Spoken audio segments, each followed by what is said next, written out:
अस्सलाम वालेकुम dear students, क्या हाल है? ठीक ठाक हैं। लास्ट लेक्चर में हमने सिंपल हार्मोनिक मोशन की पहली एप्लीकेशन पढ़ी थी, सिंपल पेंडुलम।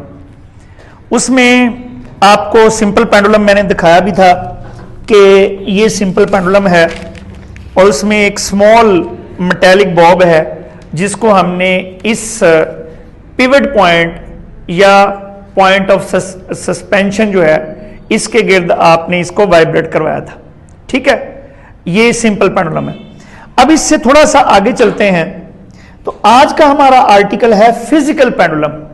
फिजिकल पेंडुलम क्या है कि कोई भी बॉडी जो है, ये मेरे पास एक मीटर रॉड है, ठीक है, कोई भी बॉडी आप कोई भी रिजिड बॉडी ले लें, कोई प्ले आप समझ लें कि कोई शीट हो सकती है, ठीक है। इससे रिलेटेड आपका एक प्रैक्टिकल भी होगा जिसको हम इंशाल्लाह आगे करेंगे, वो है कंपाउंड पेंडुलम। तो इसमें आप देखें बेटा, ये गौर करें जरा, इसको अगर आप साइड पे ले जाके थोड़ा सा छोड़ दें इस मीटर रॉड को, तो ये इस पॉइंट के गिर्द, किस पॉइंट के गिर्द? इस पॉइंट के गिर्द ये वाइब्रेट करना शुरू हो गया। तो ये क्या कहलाएगा? ए फिजिकल पेंडुलम कहलाएगा। तो फिजिकल पेंडुलम क्या है? एक ऐसी रिजिड बॉडी है, एक ऐसी रिजिड बॉडी है जो स्विंग कर सकती है, वाइब्रेट कर सकती है किसी एक पॉइंट के गिर्द। इस पॉइंट का हम क्या नाम रखेंगे? Pivot point. क्या नाम रखेंगे जी? Pivot point. अच्छा, अब मुझे ये बताएं, अगर ये इसकी वर्टिकल पोजीशन है, इसमें बताएं ये इसका पिवट पॉइंट है, इसका सेंटर ऑफ ग्रेविटी या सेंटर ऑफ मैस कहां होगा? बिल्कुल सेंटर में, यही होगा ना। अगर मैं इसको यहां ऐसे पकड़ लूं तो अब ये उस सेंटर ऑफ ग्रेविटी के गिर्द करेगा? बताइए। अच्छा, जरा सोचना है आपने, घर में करके देखना है, फिर मुझे बताना है। अब अभी देखिए, ये कौन सा पॉइंट है? पिवट पॉइंट है। ये इसका कौन सा पॉइंट है? Centre of gravity. इसको ऐसे ले जाएं आप, ये देखें, थाई पे थोड़ा सा ले गए, छोड़ दें, ये वाइब्रेट करना शुरू हो गया। अब इसे वाइब्रेट किसने करवाया है? रिस्टोरिंग टॉर्क किसने प्रोवाइड किया है? ये टॉर्क है, ये देखें, दो तरह के टॉर्क हैं। अभी हम उधर बनाते भी हैं, फिर आपको और बात क्लियर होगी। पहले जरा इसको जरा देख लें। चलें, व्हाट इज फिजिकल पेंडुलम? जी बताइए। एक ऐसी रिजिड बॉडी है, एक ऐसी रिजिड बॉडी है जो कि क्या कर सकती है? स्विंग कर सकती है। किसमें? एक वर्टिकल प्लेन में। ये प्लेन है, वर्टिकल प्लेन है। इस वर्टिकल प्लेन में, इसे मैं थोड़ा सा साइड पे जाके छोड़ दूं तो ये देखें, वर्टिकल प्लेन में ऑसिलेट कर सकती है, ऑसिलेट कर सकती है, कर रही है ना।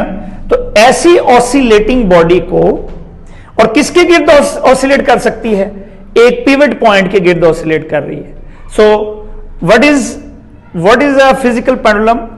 Any rigid body which can swing in a vertical plane about a pivot point or about an axis which is passing through that body। एक ऐसे एक्सिस के गिर्द जो कि क्या है? इस बॉडी के अंदर से गुजर रहा है। वो ये भी हो सकता है, तो ये भी एक्सिस, ये एक्सिस बन गए। इसके गिर्द अगर रोटेट करना शुरू हो जाए तो ये एक्सिस बन गए। बात फॉलो कर रहे हैं? ठीक है, क्लियर होगी बात। तो फिजिकल पेंडुलम क्या हुआ? डेफिनेशन लिख ली है जी, बताइए जरा क्या लिखी है? दोबारा मैं रिपीट कर देता हूं, इसको आपने लिख लेना है। Any rigid body which can rotate और which can swing about an axis which is passing through the rigid body, और वो किसमें ऑसिलेट कर सकती है?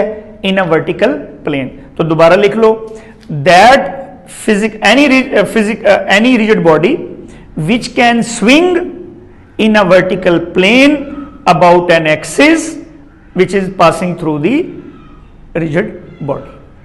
बात क्लियर होगी? अब इसको हम यहां बनाते हैं। आप देखें, फर्ज करें ये हमारे पास इस तरह की कोई टेढ़ी सी रिजिड बॉडी है। ये मीटर रॉड तो मैंने जस्ट आप एग्जांपल आपके लिए, आपको जिस शो करने के लिए, कोई भी रिजिड बॉडी हो सकती है ऑफ एनी शेप। आप किस पॉइंट के गिर्द इसे घुमाना चाहते हैं जी? इसके गिर्द। किसके गिर्द स्विंग करना चाहते हैं? इसके गिर्द। ठीक है, अब इसका सेंटर ऑफ मैस कौन सा है? फर्ज करें ये सेंटर ऑफ मैस है, ये पी पॉइंट जो है वो इसका सेंटर ऑफ मैस है। अब आपको पता है वेट कहां एक्ट करता है, आप इसको थोड़ा सा इधर ले गए, जैसे मैंने कहा, ये देखो, दोबारा देखो, ये है ना, इसको आपने यहां से थोड़ा सा इधर ले गया, अब छोड़ दिया। अब जब आपने छोड़ा है, इधर आप जो लेकर गए हैं, ये आपने एक्सटर्नल टॉर्क लगाया है, ये वो टॉर्क है जो मैंने लगाया है। अब देखो, जब मैं इसको यहां से छोड़ूंगा तो एक वो टॉर्क है जो इसे मीन पोजीशन की तरफ या इक्विलिब्रियम पोजीशन की तरफ लेकर गया है, वो टॉर्क कौन सा होगा? रिस्टोरिंग टॉर्क है। वो बेटा कौन सा टॉर्क है? रिस्टोरिंग टॉर्क है। तो रिस्टोरिंग टॉर्क कौन प्रोवाइड कर रहा है? कौन प्रोवाइड कर रहा है? Weight of this body. कौन प्रोवाइड कर रहा है? वेट। तो अब वेट कहां एक्ट करता है? फर्ज करें इस पॉइंट के गिर्द आप घुमाना चाहते हैं, ठीक है, ये पहले इसकी वर्टिकल पोजीशन थी, ये वाली, इसको आप ये ऐसे थोड़ा सा ऐसे इधर ले गए, साइड पे ले गए, कितना एंगल आपने रोटेट किया? थीटा। अब यहां इसको रिस्टोरिंग फोर्स कौन प्रोवाइड कर रहा है, या रिस्टोरिंग टॉर्क कौन प्रोवाइड कर रहा है? वेट। तो वेट किधर लग रहा है? ये mg। अच्छा, टॉर्क कैसे मालूम करते हैं? जरा थोड़ा सा देखें। अगर फर्ज करें किसी ऑब्जेक्ट को आपने इस O के गिर्द घुमाना है, ठीक है, इस P पॉइंट पर आप ऐसे फोर्स लगा रहे हैं, ये फोर्स लगा रहे हैं, इस P से O तक के पोजीशन वेक्टर को क्या कहते हैं? R। तो आपको पता है टॉर्क की मैग्नीट्यूड किसके बराबर होती है? टॉर्क की मैग्नीट्यूड क्या होगी? या torque is equal to R cross F, या टॉर्क किसके बराबर होगा? The magnitude of torque is RF sine theta. याद है ना? इसका मतलब R क्या है? इस पिवट पॉइंट से उस पॉइंट तक का वेक्टर है जिस पर आप फोर्स लगा रहे हैं, और F वो फोर्स है। Theta is the angle between R and F। अब यहां पर देखो, अगर फर्ज करो O से P तक का जो वेक्टर है उसको, या डिस्टेंस है उसको हम जाहिर कर लेते हैं D से, फोर्स लग रही है यहां, कौन सी फोर्स लग रही है? mg। तो फिर मुझे बताएं what will be the torque about O? O के गिर्द टॉर्क क्या होगा?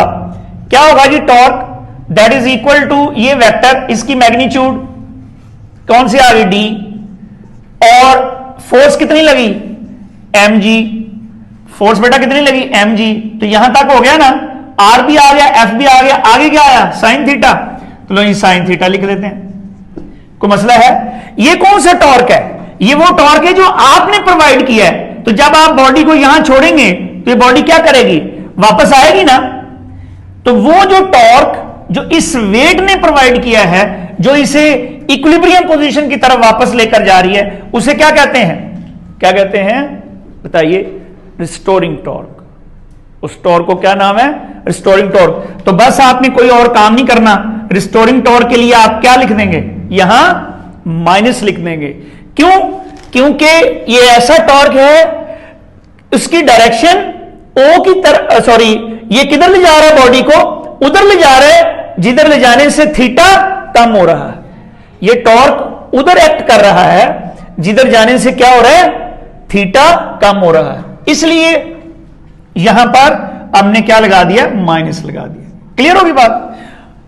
स्मॉल एंगल अप्रोक्सीमेशन हमने पिछले में भी लगाया था, याद है आपको ना, कि if theta is very small, if theta is very small, if the amplitude of the vibrating body is very small, then क्या होता है मैथमेटिकली? क्या होता है जी? Sine theta is nearly equal to theta.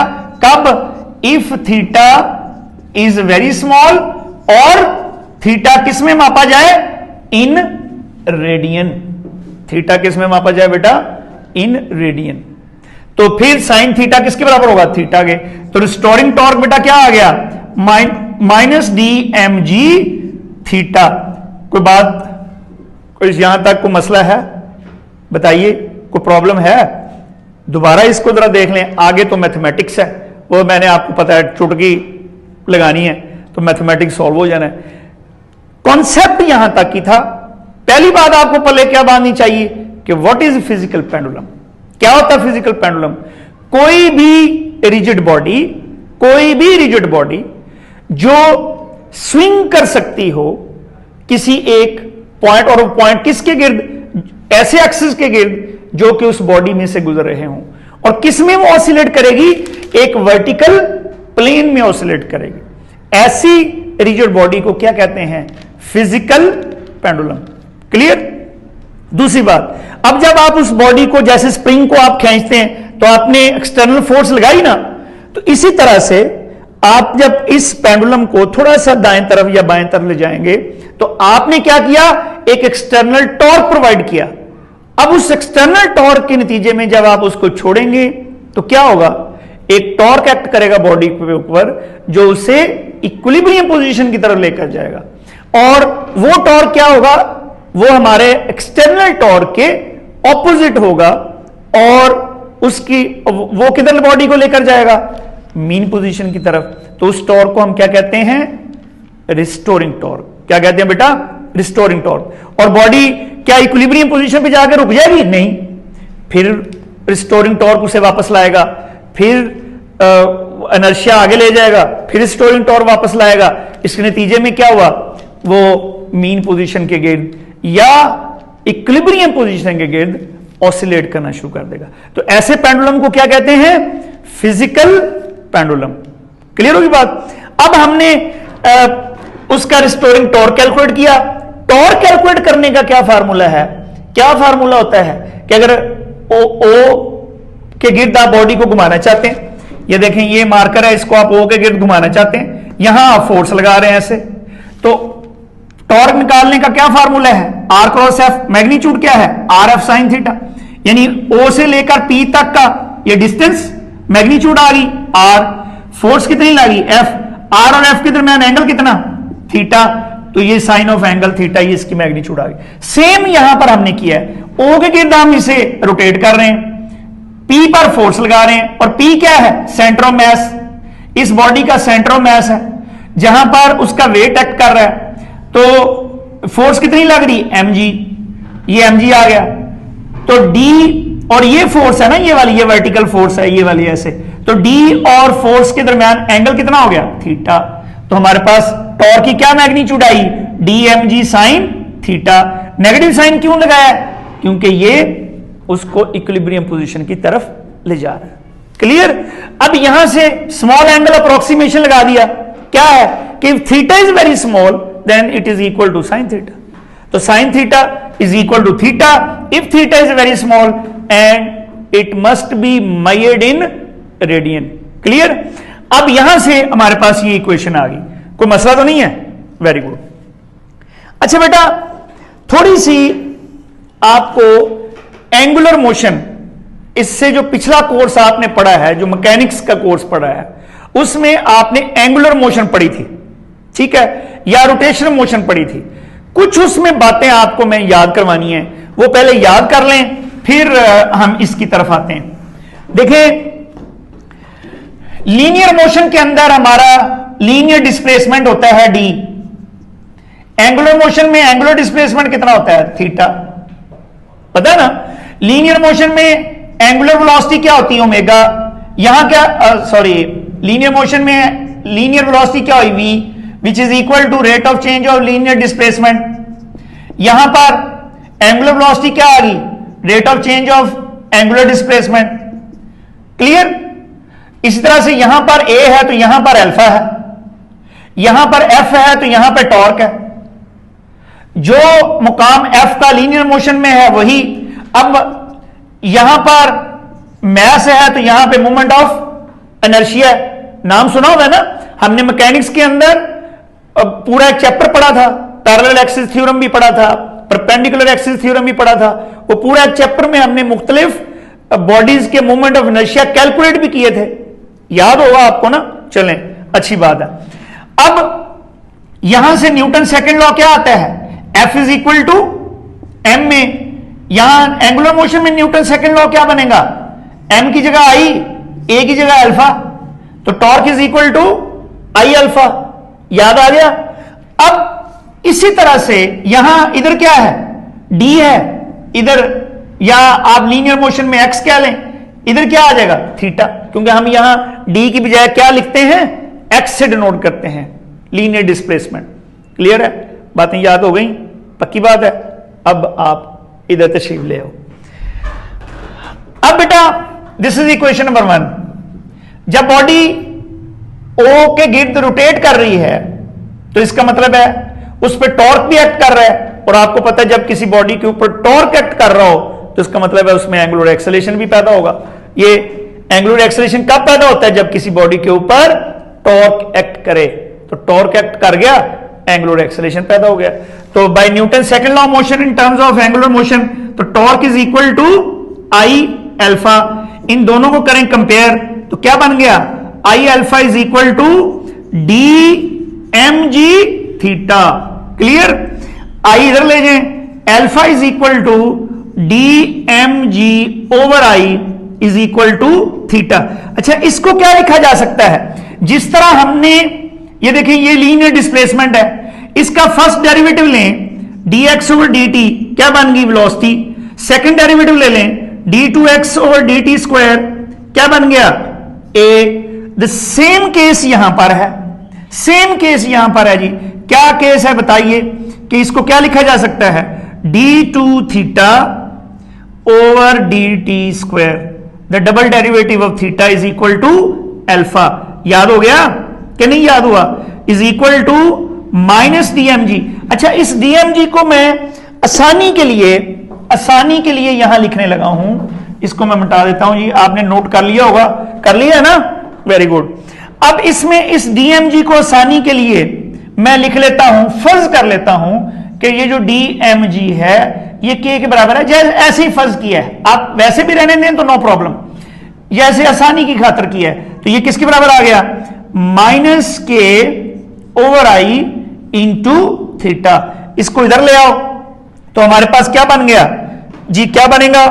इधर नजर आ रहा है? Very good. D theta over D T square is equal to, इधर ले आओ इसे, प्लस के over I into theta is equal to 0। Clear है? इस इक्वेशन से मिलती जुलती आपने इक्वेशन पीछे नहीं पढ़ी? याद आई कि नहीं? सिंपल पेंडुलम में भी पढ़ी और मैस अटैच टू स्प्रिंग में भी पढ़ी। चलिए मैं आपको याद करवा देता हूं, क्योंकि हो सकता है आप ने अभी याद ना की हो, लेकिन मैं तो हर रोज आपसे रिक्वेस्ट करता हूं कि बेटा याद करेंगे तो अगले एक लेक्चर की दूसरे के तीसरे से जो है वो एक रब्त है, ताल्लुक है। तो अगर अच्छा समझना चाहते हैं तो फिर रोज का काम रोज करना चाहिए। पिछला लेक्चर कम से कम आपको याद कर लेना चाहिए, एक दफा लिख लेना चाहिए। ठीक है? हो सकता है बड़े मसरूफ हूं, लेकिन याद बेटा करना चाहिए। तो कौन सी इस तरह की मैथ्स अटैच टू स्प्रिंग में कौन सी इक्वेशन पढ़ी थी? याद है? चले मैं याद करवाता हूं। क्या पढ़ी थी बेटा बताओ? ये पढ़ी थी आपने d2x over dt square plus k over m into X is equal to 0। k over m को हमने क्या कहा था? बताएं क्या कहा था? Omega square. क्या कहा था जी? Omega square. याद आ गया कुछ? अब मुझे बताएं, चलें इस इक्वेशन का हमने सॉल्यूशन क्या निकाला था? क्या निकाला था बताओ? What will be the solution of this equation? ये सॉल्यूशन था x is equal to X M या एक्स नॉट, एक ही बात है, cos omega T plus five. याद आया? और यही था ना कि नहीं याद आया? तो इसी तरह से इस इक्वेशन का x की जगह क्या लगाना है? थीटा। इस इक्वेशन का सॉल्यूशन क्या बनेगा बताओ? Theta is equal to theta M cos omega T plus five.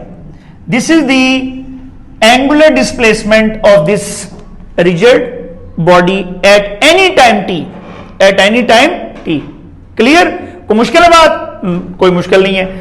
अच्छा, दूसरी बात देखो, आप इधर जरा गौर करें, यहां ओमेगा स्क्वायर की वैल्यू x के साथ क्या लिखा हुआ? Omega square. इधर थीटा के साथ क्या लिखा हुआ है? बताया जी क्या लिखा हुआ है? k ओवर आई लिखा हुआ है ना? तो फिर इसी तरह से मैं क्या लिख सकता हूं? क्या लिख सकता हूं बेटा? Omega square is equal to k over I लिखा जा सकता है ना? No problem. तो यहां से ओमेगा क्या आ गया? k over I under root, और यहां से आपको पता है टाइम पीरियड क्या होता है? 2 पाई ओवर ओमेगा। तो ओमेगा की वैल्यू लगाओ, तो क्या बन गया 2 pi I over K under root. This is the time period. और के की वैल्यू लगा दो, क्या वैल्यू है, हमने क्या के को फर्ज किया था डीएमजी, तो क्या बन गया जी I over D M g. This is the time period of physical pendulum. ये क्या है, time period of physical pendulum. चलिए 3 दफा मुझे जरा पढ़ के सुनाएं जरा कि what is the time period of physical pendulum. याद हो गया, क्या याद हुआ जी, पढ़ के सुनाएं जरा जी। क्या टाइम पीरियड है, T is equal to 2 pi I over D M G under root. D क्या है, इस पिवट पॉइंट से जहां सेंटर ऑफ मैस तक का फासला, पिवट पॉइंट से जिसके गिर्द आप रोटेट कर रहे हैं वहां से सेंटर ऑफ मैस तक का फासला। एम क्या है, mass of the rigid body. M क्या बेटा, mass of the rigid body. और आई क्या है, इस रिजिड बॉडी का मोमेंट ऑफ इनर्शिया, इस रिजिड बॉडी का मोमेंट ऑफ इनर्शिया। क्लियर है। अब यहां एक इंटरेस्टिंग केस करते हैं, आपको समझ आएगी यहां पर। ये देखिए, अगर मैं इसी को पेंडुलम ले लूं, सिंपल पेंडुलम लें जी, ये सिंपल पेंडुलम आ गया जी, ये धागा है, ये छोटी सी बॉब है, इसको थोड़ा सा आप साइड पे ले जाएं, ले जी साइड पे ले जाएं, ठीक है, ऐसे। यहां वेट अट कर रहा है ऐसे, यहां से लेकर यहां तक का डिस्टेंस क्या है, इसकी length, length of the simple pendulum. तो बताओ जी, ओ से लेकर इस पी पॉइंट तक कितनी लेंथ है, एल। तो डी की जगह क्या आ गया, डी की जगह क्या आ गया बेटा, तो टाइम पीरियड यहां लिखिएगा, देखिएगा जरा 2 पाई अंडर रूट आई। आई अब अभी देखते हैं, अभी मैं नीचे लिख रहा हूं, डी की जगह क्या लिखेंगे, एल। एम जी वैसे लिख देते हैं क्योंकि यहां भी वेट एक्ट कर रहे हैं एम जी। कोई प्रॉब्लम है, नो प्रॉब्लम। अच्छा, जब ये पेंडुलम ऐसे ऑसिलेट करेगा ऐसे, आपको याद होगा हमने मैकेनिक्स में पढ़ा था कि अगर कोई भी पार्टिकल ऐसे उसकी सर्कुलर मोशन हो रही है किसी पॉइंट के गिर्द, कोई भी पॉइंट की, तो उसका मोमेंट ऑफ इनर्शिया क्या होता है, एम आर स्क्वायर। क्या होता है, तो यहां पर जब कल भी हमने बात की थी कि ये जो आर है वो किसके बराबर है, एल के बराबर है ना, किसके बराबर है, क्योंकि इस आर्क लेंथ की, ये जो आर्क लेंथ है ये वाली, इसका रेडियस क्या होगा, जितनी इस पेंडुलम की लेंथ है। तो फिर moment of inertia this bob का मोमेंट ऑफ इनर्शिया इस पॉइंट ओ के गिर्द कितना होगा, M mass M L, small L लिखना है, स्मॉल लिख लो, एम एल स्क्वायर। तो ये एम बेटा एम से कैंसिल हो गया, एक एल इससे एल से कैंसिल हो गया, तो टाइम पीरियड क्या बन गया, 2 pi L over G under root. तो इसका मतलब क्या हुआ कि फिजिकल पेंडुलम, सिंपल पेंडुलम जो है वो फिजिकल पेंडुलम का एक स्पेशल केस है, कि जो simple pendulum is the special case of physical pendulum. बात क्लियर होगी, पक्की बात है, 100%। मिटा दूं ये, एक सिर्फ एक छोटी सी बात रह गई है, फिर हम उससे आगे बात करेंगे। अगर फर्ज करो, लेकिन अगर फर्ज करो सिंपल पेंडुलम का टाइम पीरियड और फिजिकल पेंडुलम का टाइम पीरियड हम कर दें बराबर, ले जी बराबर करके देखते हैं क्या आता है। चल फिर उसमें से एक चीज हम निकालेंगे, वो डेफिनेशन है, वही आखिरी इसमें बात है। चलें जी करें जी, क्या आता है, if the time period of the simple pendulum and the time period of the physical pendulum, इनको हम करते हैं बराबर जी। करें जी बराबर, क्या बनेगा, 2 pi L over G under root is equal to 2 pi I over D M G. अच्छा, ये 2 पाई से कैंसिल, स्क्वायर रूट दोनों तरफ स्क्वायर ले लें तो क्या आ गया, L over G is equal to I over D M G से बेटा कैंसिल। तो फिर हमारे पास एल जो है वो क्या आ गई, आई ओवर डी एम। अच्छा, अब ये वो लेंथ है, कहां से, पिवट पॉइंट से कहां तक, सेंटर ऑफ मास तक वो लेंथ है उस फिजिकल पेंडुलम की जिसके गिर्द वो क्या कर सकता है, जिस पॉइंट पर सारी की सारी मास उसकी एक्ट कर रही है। तो इसको हम क्या बोलते हैं, इसको बेटा कहते हैं सेंटर ऑफ ऑसिलेशन। क्या बोलते हैं, सेंटर ऑफ ऑसिलेशन। और सेंटर ऑफ ऑसिलेशन की पिवट पॉइंट से कितनी लेंथ है, कितनी लेंथ होगी, that is equal to I over D M, I over D M. Clear है, पक्की बात है। चलें फिर बताइए जरा इन शॉर्ट मुख्तसर बताइएगा क्या होता है फिजिकल पेंडुलम जी। कोई भी रिजिड बॉडी जो क्या करती है, ऑसिलेट कर सकती है एक वर्टिकल प्लेन में किसी एक ऐसे पिवट पॉइंट के गिर्द या ऐसे एक्सिस के गिर्द जो कि उस बॉडी में से पास कर रहा हो। तो हमने क्या किया, हमने फिजिकल पेंडुलम को डिफाइन किया, हमने फिजिकल पेंडुलम की इक्वेशन ड्राइव की, इक्वेशन ऑफ मोशन ड्राइव की। क्या इक्वेशन ऑफ मोशन आई, डी टू थीटा जी, बताइए, d two theta over D T square plus के over I into theta. K को हमने क्या सपोज किया हुआ है, के इज अ कांस्टेंट, हमने लेट किया हुआ है, क्या किया हुआ बेटा, डीएमजी को इसको लिखा हुआ है। तो टाइम पीरियड उससे हमने निकाल लिया, क्या टाइम पीरियड आया जी, बताएं जी, क्या आया, 2 पाई आई ओवर के या आई over DMG. I is the moment of inertia of the rigid body और फिजिकल पेंडुलम। ठीक है, उसके बाद हमने क्या किया जी, इसी से हमने सिंपल पेंडुलम का टाइम पीरियड भी निकाल लिया इसी से। ठीक है, इससे हमने ये कहा कि जो सिंपल पेंडुलम है वो फिजिकल पेंडुलम का एक स्पेशल केस है। बात समझ में आ गई कि बहुत सारे पॉइंट मैसेज से मिलकर एक रिजिड बॉडी बन जाती है। बात क्लियर है, क्योंकि पेंडुलम की मैस को हम कौन सी मैस लेते हैं, पॉइंट मैस, बहुत छोटी सी। क्लियर। उसके बाद हमने सेंटर ऑफ ऑसिलेशन को डिफाइन किया कि अगर टाइम पीरियड किसका, फिजिकल पेंडुलम का और किसका जी, सिंपल पेंडुलम का बराबर हो जाए, तो इसका मतलब है सारी की सारी जो फिजिकल पेंडुलम की जो मैस है वो एक पॉइंट पर कॉन्सेंट्रेट कर रही है। किस पर कॉन्सेंट्रेट कर रही है, ठीक है। और जिस पॉइंट के गिर्द उसकी पिवट पॉइंट से लेंथ कितनी होगी, I over D M, I over D m. तो that point is known as point of oscillation या सेंटर ऑफ ऑसिलेशन। क्लियर है। आई होप कि आपने इसको एंजॉय किया होगा। Thank you very much. इंशाल्लाह we will meet again for the third application of this simple harmonic motion which will be torsional pendulum, which will be inshallah torsional pendulum. Allah Hafiz.